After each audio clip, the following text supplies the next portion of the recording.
Border ఇది? ఆ గుట్టగా ఆనుకొని పక్కకు మన బౌండరీ ఉంటుండే సార్. మన బౌండరీ సగానికి పైకి వచ్చేస్తున్నాయి ఇవన్నీ. సాహితీ సర్వాణి ఎలైట్ ప్రాజెక్ట్. అవును సార్. ఇదంతా రాత్రిపూట డంపింగ్ చేస్తారంట. ఇదంతా ఇక్కడ పడిపోయినాయి, మన సైడ్లోకి వచ్చేసినాయి. ఆల్మోస్ట్ సగం దాటి వచ్చినాయి, మన బార్డర్ దాటి వచ్చినాయి. ఇట్లా 1 ఎకరము 2 ఎకరాల వరకు కవర్ అయింది కదా గుట్ట అంతా సార్.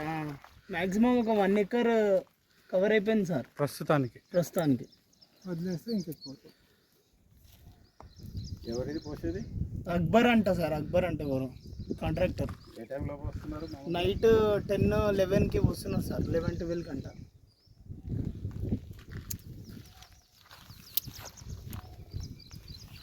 రాళ్ళని ఇక్కడ పడుతున్నట్టుంది.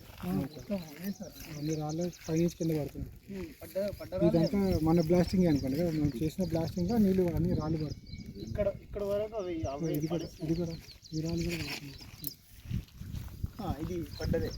ఈ రాళ్ళు కూడా పడ్డట్టు బ్లాస్టింగ్.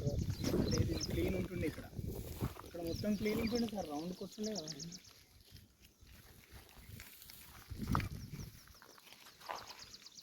దూరం నుంచి ఒక షాట్ చూపిస్తే అర్థమవుతుంది ఎంత హైట్ పెరుగుతుంది. ఆల్మోస్ట్ 4 ఫ్లోర్స్ 5 ఫ్లోర్స్ ఫామ్ అయింది. యాక్చువల్లీ మనం ఆల్రెడీ ఎత్తులో ఉన్నాం. అది ఇంకా ఎత్తులో ఉంది. ఆ ఇప్పు ఉంది కదా, అంతే హైట్ ఉంది.